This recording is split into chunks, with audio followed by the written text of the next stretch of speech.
I would say that the institutions are absolutely here. They're playing in the space at a level that people that maybe grew up with Bitcoin in the early days, all the things that applied security-wise and the things that we talked about online, not your keys, not your coins, obviously still valid.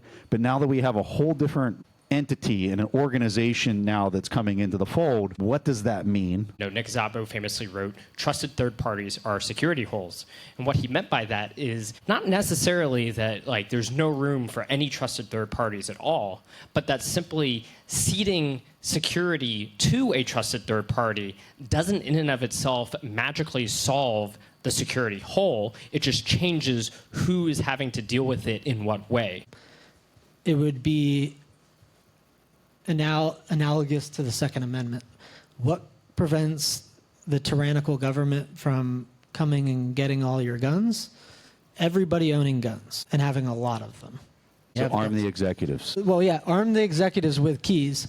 It doesn't mean that everybody has to have their own keys, but the more that do, the more distributed, the more tentacles that are out there, the harder the game of whack-a-mole appears.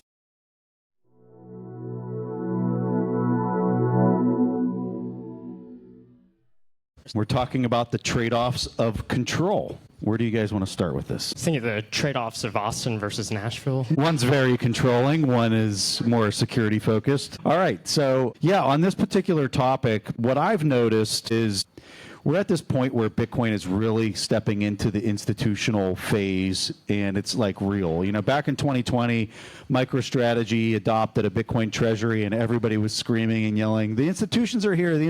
But it was really just MicroStrategy. I would argue now it feels way different, and I would say that the institutions are absolutely here. They're playing in the space at a level that people that maybe grew up with Bitcoin in the early days, call it 2015 or earlier, all the things that applied security-wise and the things that we talked about online, not your keys, not your coins, obviously still valid. But now that we have a whole different entity and an organization now that's coming into the fold, what does that mean? What does that mean for moving forward? What's truly important? What are things that we can kind of not focus on or that you don't think is important? Just walk us through kind of your overall sight picture of this change that seems to be we're going into a different season almost with Bitcoin's growth in its cycle. As long as we're not using references to season 2 builders and affinity scams, we can talk about going into another season. But one way that I think about kind of this topic of trade-offs of control in the context of shifting to a world where institutions are coming in. And so the reality is, it doesn't matter if institutions come in. If you're an individual, you might look at problems differently. That there is, in my mind, a reality that if you're managing money for somebody else, like a public company has shareholders, management might have some small percentage of the company, but they're holding the assets of the company, including the money, on behalf of someone that's not just their own, that there are different considerations, and it might be an asset manager managing money for somebody else. But I still come back to the same first principle,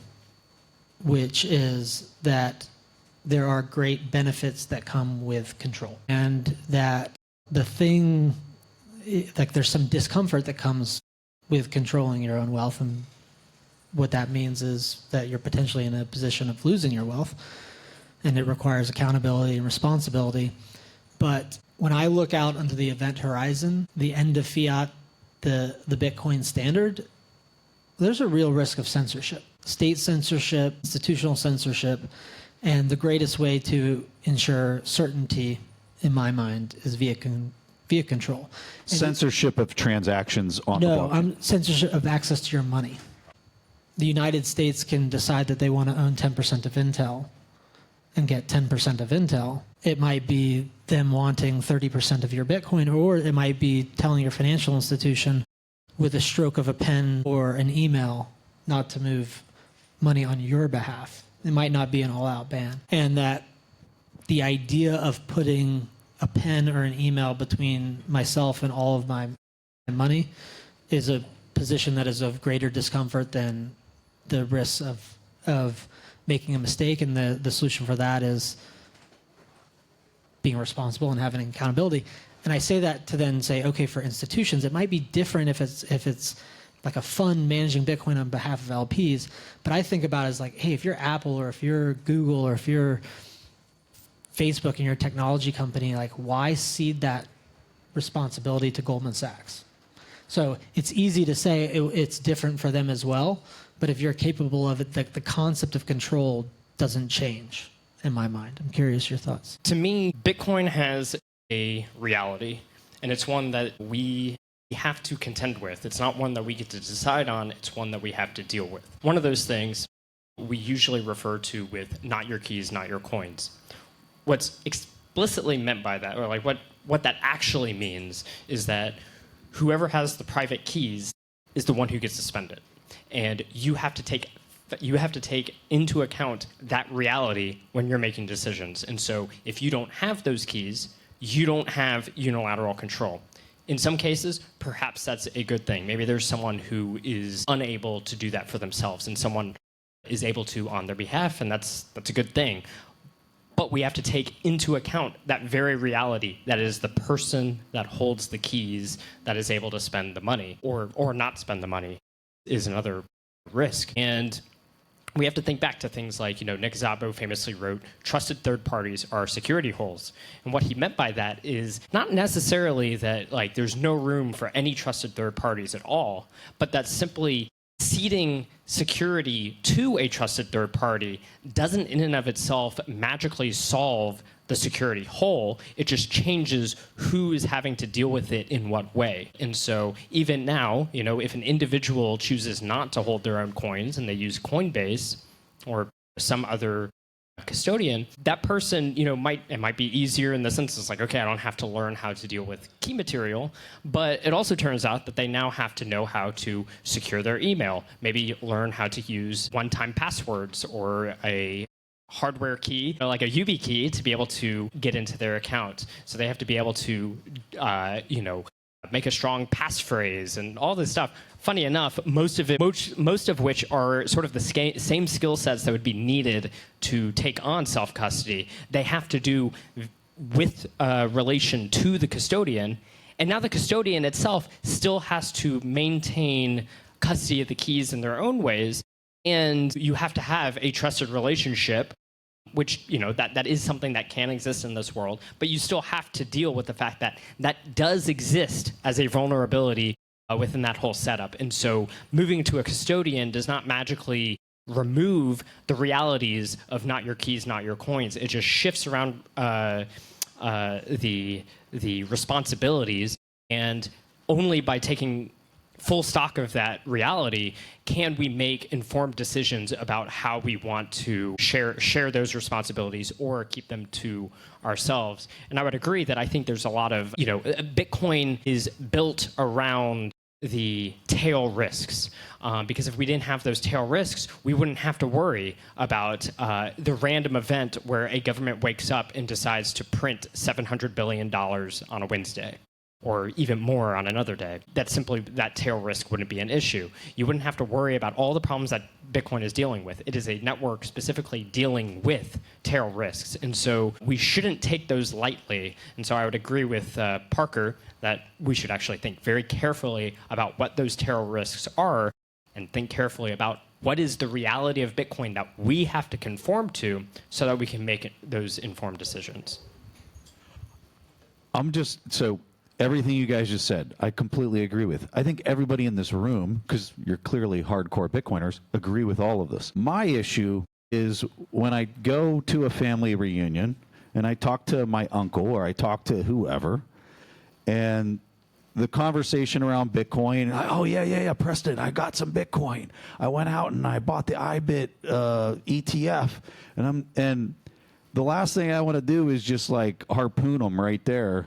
Because like they've dipped their toe in the water, and I want to be like, oh, I'm so happy, like just hold on to it, don't sell it. I'm telling them all the things like, hey, it's crazy volatile, because that's what they're going to experience, right? But they're just completely, utterly clueless as to like what the reality is of what it is they own that's beneath that somebody else is custodying for them because somebody made it easy for them to go buy it out of their trading account because they were just I mean, they were too lazy to do the research. They're too lazy to go open the River account or wherever. They're too lazy to understand. It's not that they're too lazy. They're too busy doing their craft or their real job in reality. And this is a whole nother job. It's literally a job to understand all of this stuff. And since we're in the industry, I think we're just like totally delusional. And so of their point of view, right? And so it's taken me a long time to get to this point. Because I think all the years of trying to educate people on everything you guys just said, the realization that I think I've come to is that the growing mass of people that are going to be more like my family members is accelerating. It feels like it's accelerating with all the new access and easy ways to quote unquote own it, which we know they don't actually own it. They have exposure to it. What can we do now so that when the event horizon comes, which I think AI is going to bring it, right? Like all of these other technologies are going to bring that event horizon to reality so that when it comes, it's not compromised and it's not fully we're just the ticks on the side and all the institutions and the governments are then controlling the institutions like a puppet. Is it policy? Is it like laying that foundation from a policy standpoint today so that it can't be captured or taken in that way that I'm kind of describing? Is there some other like idea that you have? Because I know that's just all legal, words that can still be changed. It's not like it's immutable in a blockchain. Like all of that can be changed. Is it hopeless? Is there a path? Like what's your thoughts on? And I know that's a really negative question, but I'm trying to in my mind, it's not hopeless. I come at it from the perspective of what, on a first principles basis, I know to be true or believe to be true, and then also accept that we do live in reality and there's no one size fits all, and that there are different solutions that are going to work for different people, but there's still no way around education being at the center of it.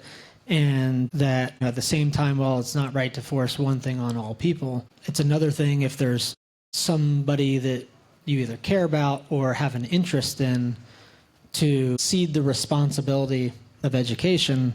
They can either learn based on touching the hot stove and getting burned, which could be them putting their assets on Coinbase and then thinking that XRP is cheap and converting all their Bitcoin into snake oil. Or it could be them not realizing the nature of their security setup and not putting the two-factor authentication on it, falling for a social engineering attack.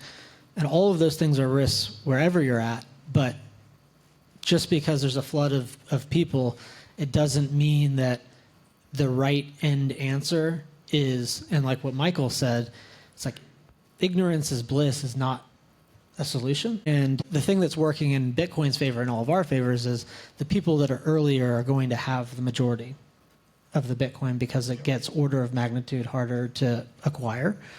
But if people put themselves in a position of not learning, say, how private keys work, it doesn't mean that they have to control their own wealth, but they're at an inherent disadvantage of thinking about how somebody else is securing their money to then understand what their obligation is. And so, holding it in an ETF is worse than holding it at Coinbase because the ETF is just holding it at Coinbase, which is worse than holding it at a Bitcoin-only company that's going to focus on security, even if it's a full custody solution, and then distribution of keys, and then you ultimately holding keys. It's like you don't have to actually start there. But if somebody doesn't end in that place of having that understanding, then they don't have the ability to approach any of their security seriously. And so it might not matter to somebody that I don't care about, but if I care about them, then it's part of my responsibility to educate them, because otherwise I'm going to have to, say if it was my mom, if she loses her Bitcoin, then I'm going to have to spend some of mine to help her out, which I would, but it'll be cheaper for me if I spend the time educating to get it right. You're asking like a rather negative question, but I'll at least try to make a positive, which is, as frustrated as we can be with all of that, we do have to remember that the alternative to the problem that you're facing in that moment is that they have no exposure or interest in Bitcoin at all.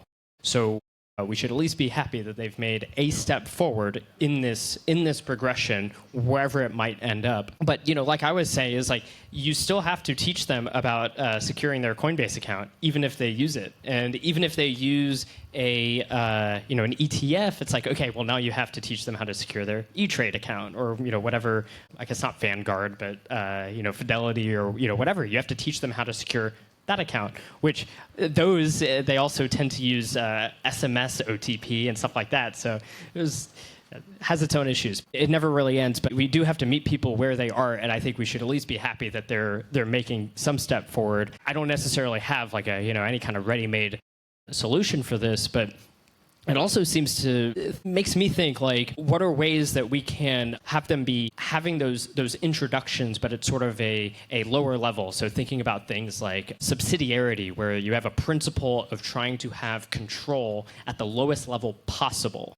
Now, when we say possible, there are people like Parker's mom. She needs help with private key material, but her son does not. And so perhaps control, instead of having it go straight to a sort of faceless corporation, in the sense that you don't necessarily have a good, actual trusted relationship with, other than some sort of, legal feelings and, the fact that it has a brand name. If you can find a way to do it towards someone you actually do know and trust and can take on those responsibilities, perhaps we should be trying to do more to be those people that take on that burden of responsibility, to give them, control that's closer to them, so that when you do have a trusted relationship, it actually has more of that trust. Is there a way for institutions to prevent the nationalization threat down the road?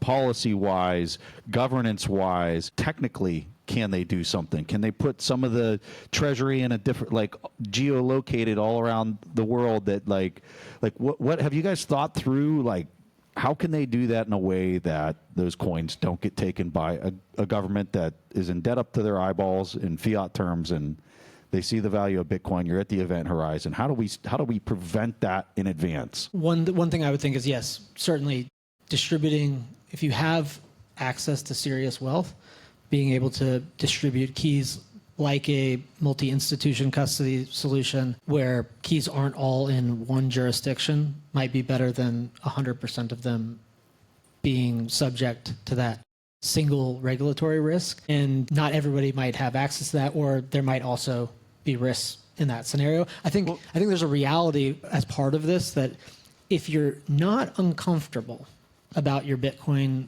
custody for some reason, you don't know enough. Like in every situation, if you're trusting a third party, even if it's a reliable third party with a great setup, if you don't understand where your risk vectors are there, then you're operating with insufficient information. Separately, if you're controlling your own keys as an individual or as a business, there's some discomfort there, right? And so I think the answer generally isn't more. It's like, in terms of, I want to pick 5 different institutions to spread out my risk, is what is the most defensible, and put integrity around that setup. Because again, if you just split it across 10 jurisdictions, if the United States, say, were to create a ban of Bitcoin, or say, I'm going to accelerate 50% of unrealized capital gains, and the United States government has a great relationship with the UK, they're probably not going to do that and then let other jurisdictions. It might be better, but it doesn't solve the problem. So in my mind, again, the greatest protection against that is controlling your own destiny.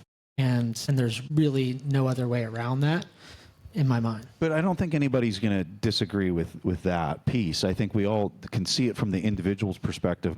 I guess my concern is, I'm looking at the institutions, and they're just so wired for compliance. Hey, I got to make sure I do the right thing, because at the end of the day, the institution has executives and leadership there that if the government comes and knocks on their door and they say, we want 10% of this, kind of like your Intel example, I think is a great example, because how they're going to do it isn't like all at once. They're going to do it very slowly and in a way that they don't lose votes or whatever, right? but they're going to knock on the door and they're going to say, hey, this team of executives right here, the board or whatever, and they're going to say, we want 10% of the Bitcoin. You're going to send it to this address. And because you don't want to go to jail, because that's what we're going to do to you if you don't comply, that part right there is the concern I have for the institutions, especially the ones with large treasuries, when we get closer and closer. Is that preventable? Is there a way to construct something technically? Well, you're shaking your head, and you know what? To be honest with you, maybe there is a way. I don't know what the way is. That's why I'm asking the question.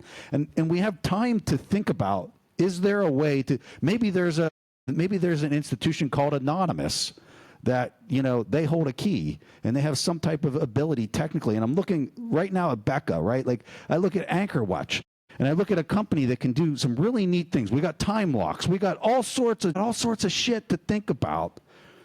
And I feel like our creativity is the limitation. I hope it's the limitation, because if we can secure this from an institution standpoint, now what the hell are the governments going to do when they go and knock on the door and the executive's like, literally, we can't solve that problem for you. What is that? We got some smart people in the room. You want a business idea? There's a freaking business idea. Come up with that.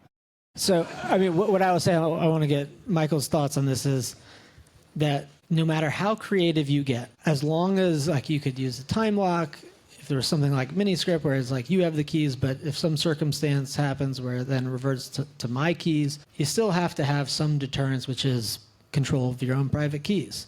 If I think about probably the best deterrence to this outcome, it would be analogous to the Second Amendment. What prevents the tyrannical government from coming and getting all your guns? Everybody owning guns and having a lot of them, and having them under your mattress, in your closet, in your car, wherever you can. So arm the executives. It's like the more keys that exist, well, yeah, arm the executives with keys. The more keys that exist, the more Bitcoin exists. It doesn't mean that everybody has to have their own keys, but the more that do, the more distributed, the more tentacles that are out there, the harder the game of whack-a-mole appears, and the less likely they are to chart that path. But if they were to chart that path and you had your Bitcoin at Goldman Sachs is not moving those Bitcoin. Fidelity is not moving those Bitcoin. It's just, it is easier. The cost to attack is lower. I don't have like a technical answer for you like right now. Maybe give me a few years and maybe I can think of something. But from a social level, some things that we can consider are just in general, a lot of people, they see like, treasury companies and institutions and stuff, and they think those institutions are co-opting Bitcoin.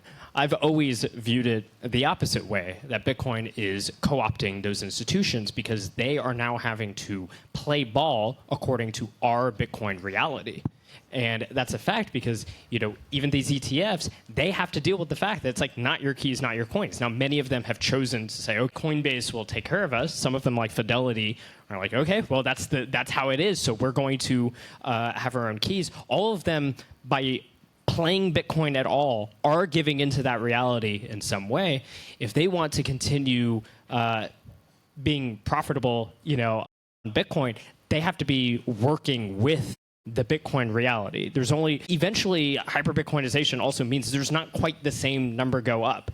They're going to have to offer more interesting financial services to Bitcoiners to be able to get money from them than trying to get trading fees, because there's not going to be trading fees for US dollar.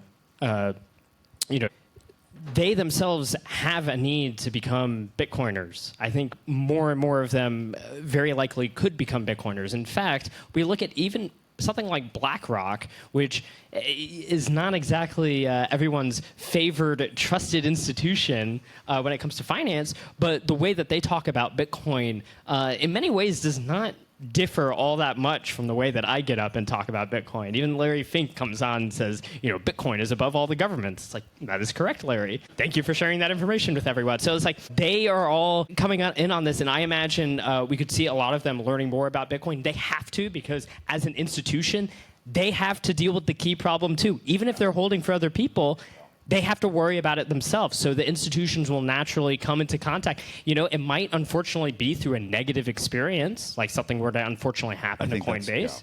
but they still have to learn about they are dealing with the exact same realities that individuals are dealing with. They just have additional like corporate control type stuff that they also have to think about that individuals don't necessarily think through. So I think there's on a social layer, it's just like, let's just make them more Bitcoiners, get them into Bitcoin like we're into Bitcoin. They're going to have to anyway. The other one, this is not exactly, cypherpunk's write code style stuff, but if you have institutions that are that large, when you're just a lone individual with a gun, there's only so much that you can do to stop a tyrannical government. But if you are a large institution with a lot of, financial power, you have a much larger bargaining chip with this. So if you have institutions that are starting to find themselves more and more dependent on Bitcoin for their bottom line, it's very possible that we start seeing these people doing lobbying on our behalf because they're in the banking industry. And if there's a new power player in town, Bitcoin, instead of the central banks, that is the hand that feeds them, so to speak, they might start lobbying on behalf of the thing that actually helps them, Bitcoin, rather than the others. So it's very possible because they're such large players that actually gives them more ability to engage in lobbying, which can in turn help, the process of getting people in the government to understand the realities of Bitcoin and how they need to conform to it.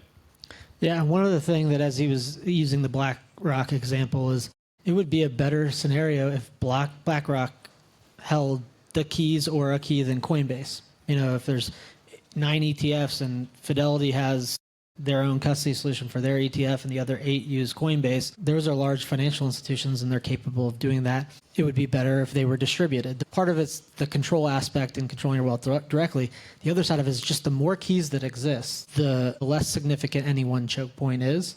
And that as a heuristic extends out to institutions. So it could be BlackRock having their own custody solution like Fidelity or BlackRock having a key in a multi-institution setup. It's just the more there are, the less central risk there is, the more of a deterrence that exists in the market.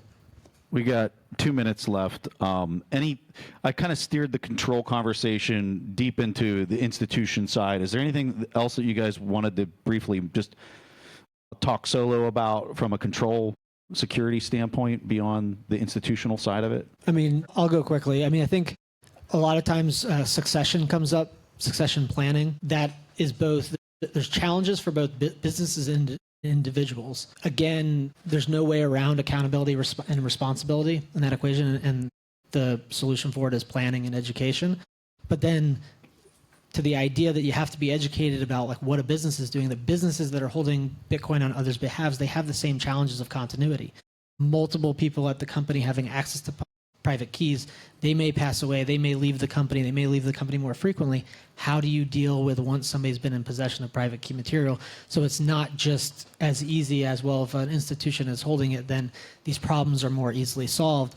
If they're just abstracted from you, you need to be able to think about the right questions to ask somebody to understand really what they're doing and if they're addressing those root problems in judicious ways. I think on the more sort of individual level, like I was saying, like the problems that individuals face and the problems that companies face, in many ways, it's all dealing with the sort of same Bitcoin reality. And so individuals, when we're thinking about any wealth that we have to think in terms of our families and families themselves as institutions and be thinking about these same sorts of things. And on top of that, when you're passing things down, whether it's in a business, whether it's in a family, the people receiving the coins is just one aspect, but you also have to understand why is this important so that you can continue to maintain that actual control. It's not even just merely the keys, but also the knowledge about what those keys are capable of.